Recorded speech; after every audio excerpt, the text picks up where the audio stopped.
This is a humiliation ritual. Trump has mentally declined. He's not in charge of his own administration. He is the doddering mascot that everyone has to suck up to. He's the senile grandpa. Everyone else wants to get written into the will, so everyone's like baking him cookies and giving him milk. You know, everyone's trying to make sure they get written in at the end, and his word is law, but he also has no idea what's going on. I think that he thinks he's right, telling the truth, and I think that he thinks everyone else is wrong. His behavior in the past weeks has like completely reshaped my understanding of his psyche. I no longer think he's even capable of lying. I'm not joking. I like his mind is like a sieve. Like it just drips through. I genuinely don't think he could lie if he wanted to. I think he just says things that he thinks are true. Whether that's him taking things that he knows are wrong and believing them as though they're truth, or him just blustering through the information that he's told, which I think is more likely. I don't really know. I don't think he's consciously lying, basically. So the reason I say humiliation ritual is because I think that it's a little bit, and look, I'm not really much of a patriot. It is a little bit extremely humiliating to be in a country where the head of state and government, where the president is obviously not only not mentally there, but that his handlers aren't even trying to set him up to appear as though he's there. There are two possibilities. One of them is that Trump is being very directly and very deliberately controlled, you know? Examples of this happening. You could argue Reagan in his second term. To an extent, you could argue Biden towards the end of his term, arguably maybe his entire term. That is to say, they're not all there, but the people around them are on it. And I think that was true with Biden. I think that the people around Biden were like, okay, we're going to protect him from the press. We're going to protect him from his own cabinet secretaries. We're going to protect him from everyone because obviously he can barely talk, you know. We're going to try to like orchestrate this. We're going to puppet. We're going to weekend at Bernie's this. The other possibility, and that, by the way, happens all the time. Yeah, Woodrow Wilson's wife. Exactly. That's happened many times in America and in other countries. You have world leaders who are not all there. They're not fully present. They can't really do their job. However, it would be very destabilizing and also like humiliating for them to be removed because of it. So you have other people pick up the slack. That is normal. I also think to an extent that's what happened during Trump's first term.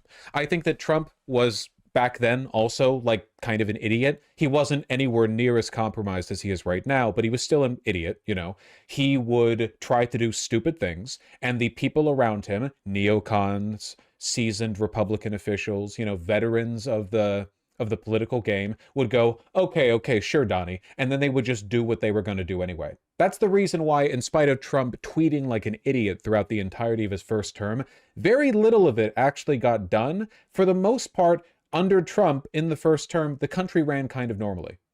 That's true. With the exception of some of the tariffs that he implemented, which were his idea, and what he enabled at the border, like family separation, most of the running of the country from a federal perspective happened basically as it normally does. And that's because Trump didn't really decide that, you know? But this time, I think it's more likely, based on the fact that he's still having these interviews, based on the fact that he's answering the way he's answering, that we have a very rare situation, which is that no one is picking up the slack. You have an incompetent, unworkable leader, and everyone around him is just kind of there. I think you have people like Stephen Miller, who are obviously putting more effort into trying to guide Trump towards the positions you want him to have, but it doesn't seem like they have a handle on things. It seems like they're letting too much of his obvious mental incompetence leak out into the public. They're not really like keeping a handle on things within the White House, within the administration. It's a humiliation ritual because like they're not even pretending, I guess. Does that make sense? Do you all understand my like thought process? The reason I'm saying this is because I want to frame appropriately the way I talk about Trump and the administration in the future, right? If the administration was competent, they would be covering for Trump the way they did in his first term. In the first term, it was mostly because he's stupid. Now it's because he's stupid and mentally feeble. But they're not doing that. They're just letting it all leak out. So, I don't know. I don't know, man. I just wish we knew who was actually running this bitch. That's my point. I don't think anyone is. I think Stephen Miller is the most likely candidate for the person who's whispering in his ear the most, but I don't think there's any actual control. I think that if right now, if you are a member of Trump's cabinet, it's basically lawless. You can do or say anything that you want as long as it's more or less in line with what Trump wants, because at the end of the day, he's still the grandpa with the will. Like, as long as what you're doing feels like it's in line with that, it's free game. You can enrich yourself, you can engage in corruption, you can fire, you can hire, it doesn't matter. As long as you stay in Trump's good graces, you're fine. But there's no overriding authority. There's no sensible rulemaking coming down from the top. Anyway, I'm rambling a lot. Are you saying that your tariffs will cause some prices to go up? No, I think the tariffs are going to be great for us because it's going to make us rich. But you said some dolls are going to cost more. Isn't that an acknowledgement that some prices will go up? I don't think a beautiful baby girl that's 11 years old needs to have 30 dolls. I think they can have 3 dolls or 4 dolls because what we were doing with China was just unbelievable. We had a trade. So for one, unironic degrowther argument, which is incredible, from Trump of all people. For two, you can really tell the way he latches on to any given way of arguing a point that everything he says is just somebody talking to him. Like, I wouldn't be surprised if Trump said to Stephen Miller, or someone like Stephen Miller, you know, they're saying tariffs are going to make something more expensive. That doesn't make any sense. It's going to make us rich. And Stephen Miller says, no, it's going to make us very, very rich. But also, you know, people don't need 30 dolls from China, cheap plastic dolls, you know? It's fine if they have fewer. And then he just runs with it, you know? He's just regurgitating what he's told. It's like the Joe Rogan thing, except Joe Rogan mostly did it to come across as agreeable. Like Joe Rogan was always a grifter. Trump actually is like that. His mind has just enough space to pull in a few ideas, and they drip out everywhere he goes. Trade deficit of hundreds of billions of dollars with China. When you say they could have $3 instead of $30, are you saying Americans could see empty store shelves? No, I'm not saying that. I'm just saying they don't need to have $30. He doesn't understand what he's saying. See, he doesn't understand what he's saying. He doesn't understand what the implications are. Oh, they're not going to have $30. They're going to have $2 because they're more expensive. No, they're not going to be more expensive. So you're saying they're going to be fewer products? No, there aren't going to be fewer products. He doesn't know what it means. He's just saying the things that he's being told. 3, they don't need to have 250 pencils. They can have 5. But you're basically saying... 5 is actually not enough pencils for a lot of things. If you're using pencils day to day, I don't think that's actually enough. I think that's actually... Being limited to 5 pencils would be considered like a severe poverty in a lot of poor countries on Earth, I think. Why bother listening to this guy? He lies endlessly. Well, leaving aside the fact that he's not lying, he is the president. Look, everything's okay. What we are, I said, this is irresponsible platforming. He's the president. I understand you're upset with him. Why are you being stupid? Transition period. I think we're going to do fantastically. One of your colleagues on another fake news station. I can't tell. Are you worried about a recession? No. Okay. No. I think we're going to have the greatest economic... I mean, are you worried it could happen? Do you think it could happen? Anything can happen, but I think we're going to have the greatest economy in the history of our country. I think we're going to have the greatest economic boom in history. This is another funny consequence of his inability to lie, honestly, I think, is the fact that he no longer answers or questions with a definitive yes than any other politician in the world.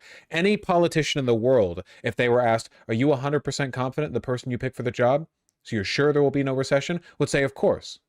Of course I am. But Trump, because he's all about the honesty, right? He's like, well, I can't guarantee that, which is true, right? You know, he's been at like, well, do you think there will be a recession? He's like, I can't tell the future, which is, I mean, the correct. I mean, it's true. I don't know. We're losing more than $5 billion a day. $5 billion a day. You don't talk about that. And right now, we're going to be at a point very soon where we're making money every day. Look, how soon? We were losing hundreds of billions of dollars with China. Now we're essentially not doing business with China. Therefore, we're saving hundreds of billions of dollars. It is a theory of trade so stupid that it doesn't have an ideology attached to it. Nobody believes this. There is no economist that believes this or argues this. No one. There's no ideology. There's no name to it. It is a it is a misunderstanding of economics in line with not grasping object permanence. The idea that when you trade with another country, you're losing money, so that if you don't trade, you get to save money. It is, well, you know, it actually would have been kind of true during the feudal age under mercantilism, but not anymore. But why don't the reporters ever call him out for that? Well, I would like it if reporters were more direct with Trump. The problem, again, is that you're literally arguing with a senile old man. He has no coherent argument or position. He doesn't believe the ramifications of anything that he says. Like, look at what just happened there. He said people will, rather than having $30, they'll have 2 and they'll be more expensive. And she asked, so will prices go up? He says no. So will shelves be empty? He says no. What do you do with that? He doesn't understand what he's saying. You're talking to like a doll that has the wind up, like the pull string on the back. He's not, it's just words to him. Remember how earlier we were talking about how in Freerun, the demons fake human behavior, but they don't understand it cognitively? They're predators that feast on people, and the way they do that is by mimicking our behavior magically. He's doing that. That's what he's doing. There's no underlying. What was that one bit in the show where the demon lied and said, my father taught me how to do this because it was a way of gaining trust from the human he was talking to. And then the human left, and another demon asked, what's a father? And the person who said, my father trained me to do that, said, I don't know. It's like that. You can't have a conversation with them. You can't really have a conversation with Trump. He has no idea what he's doing or what he's talking about.